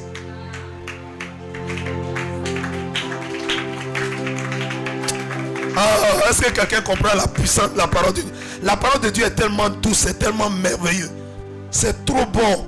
On étudie la parole de Dieu, mais on n'est jamais là. Tellement c'est doux. Ça ne sert à pas maîtriser la parole de Dieu. Est-ce que tu peux maîtriser Dieu? La parole de Dieu est Dieu. Dieu, on ne peut pas le maîtriser, on ne peut pas le connaître. Tu dis, je connais un peu Dieu. Tu vois qu'il a d'autres faces. Tu dis, je connais ça. Après, il a d'autres faces. Tu dis, on ne peut jamais le cerner. Or, il est dans sa parole et il est sa part. C'est pourquoi tu as beau étudier la parole de Dieu, tu ne pourras jamais la cerner totalement, entièrement. Tu ne peux que connaître des petites parties de la nature de Dieu. Gloire à Jésus. Amen, amen. L'autre a fait son choix en regardant forme guitare, en regardant ce qui est bien grand, bien joli, bien rond. Toi, quand tu veux faire ton choix pour te marier, tu regardes quoi? Ne regarde pas forme guitare. Alléluia. Puisque la forme guitare, c'est guitariste qui joue guitare. Pianiste joue piano. Donc regarde toi-même, moi-même je suis quelle forme d'abord? Est-ce que je peux jouer piano? Est-ce que je peux jouer guitare? Est-ce que ça là je peux supporter? Est-ce que son caractère? Est-ce que son attitude? Est-ce que je peux supporter ça? Mais si tu te bases sur une forme, alléluia, tu vas jouer et puis tu vas danser. Tu ne diras pas, on ne m'a pas prévu. Gloire à Jésus. Amen, amen. Quand on veut choisir, c'est vrai que Dieu nous a laissé la possibilité de choisir, mais on doit faire quoi? On doit faire quoi? On doit consulter l'Éternel. Parce que c'est Dieu qui a créé ta côte. Quelqu'un comprend? Acclame le Seigneur.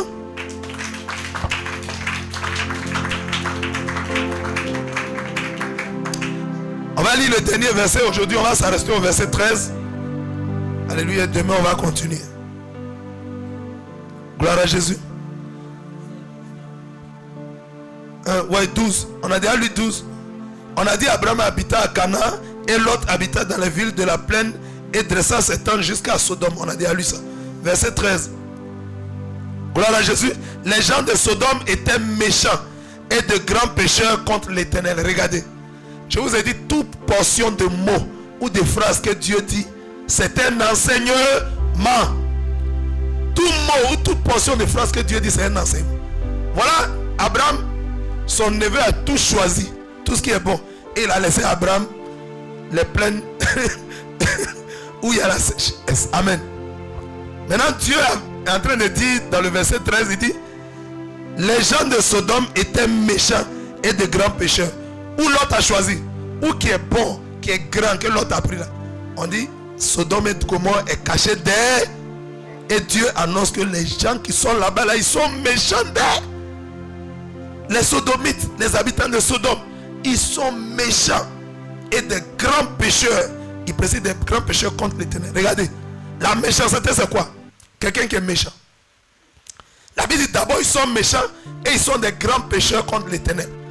Tout ce que Dieu dit, faites attention à ça. Il dit des grands pécheurs. D'abord ils sont comment? Ils sont des pécheurs, mais ce n'est pas pécheur ordinaire. Ce n'est pas pécheur normal. Il est grand dans le péché. Il y a le pécheur moyen, un pécheur, petit pécheur moyen, et puis les grands, ce sont des grands pécheurs. Et la Bible précise pour dire quoi? Les grands pécheurs contre l'Éternel. Vous savez, l'homme peut pécher, mais il y a des gens, leur péché c'est orienté uniquement contre Dieu. Quand il fait des choses, c'est directement. C'est vrai que tout péché, quand tu pêches contre Dieu, contre ton semblable et contre toi-même.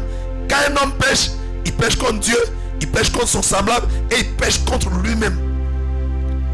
Péché là, c'est contre Dieu, c'est contre ton prochain et contre toi. Mais la Bible dit ceux-là, ceux de Sodome, eux, ils étaient des grands pécheurs contre l'Éternel. Il y a des gens, ils sont toujours contre les choses de Dieu. Il y a un programme de prière ici. Arrêtez-moi ça.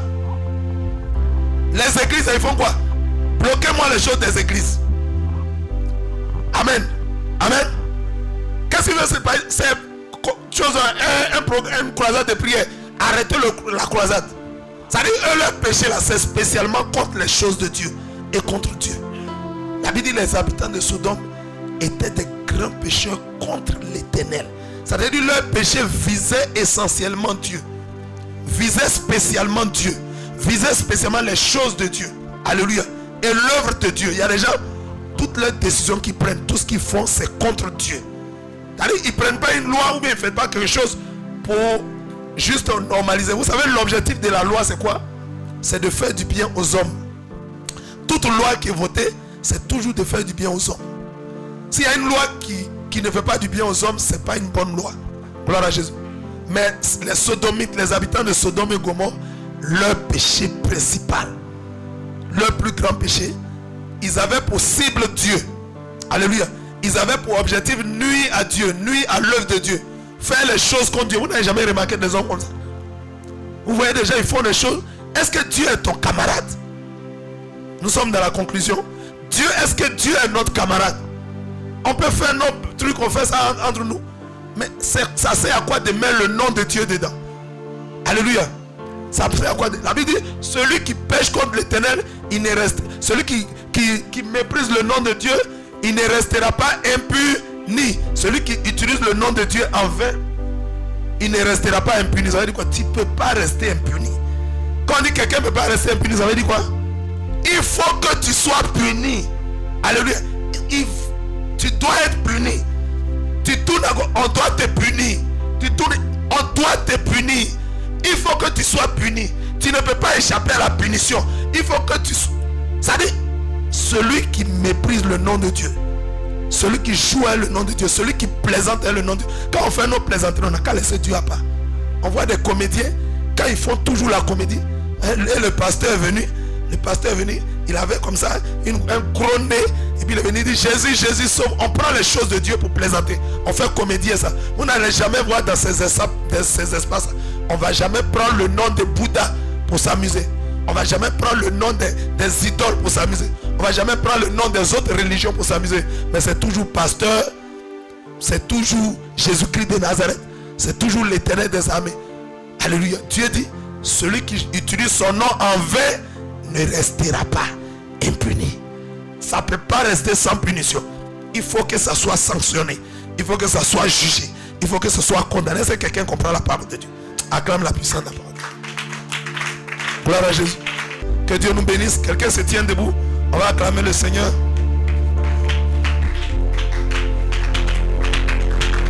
Si quelqu'un a été béni, qu'il acclame le Seigneur.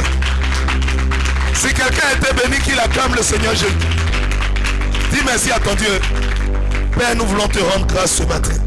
Ô roi de gloire, que ta parole est douce et merveilleuse. Seigneur, ta parole nous fait du bien. Ta parole nous éclaire. Ta parole illumine notre sentier. Ta parole nous bénit. Ta parole nous guérit. Ta parole nous restaure. Ta parole nous conduit. Alléluia, ta parole nous protège. Ta parole est notre forteresse. La Bible dit le nom de l'Éternel est une tour forte. Le juste réfugié se trouve en sûreté. Merci ce matin encore, tu nous as parlé par la puissance de ta parole. Je bénis ton nom pour tous les serviteurs et servantes qui sont là ce matin. Et pour tous ceux qui nous suivent en ligne, que nous demeurons tous bénis, que nous soyons bénis et que nous demeurons bénis. Au nom puissant de Jésus, quelqu'un dit, Dieu vous bénisse. Shalom.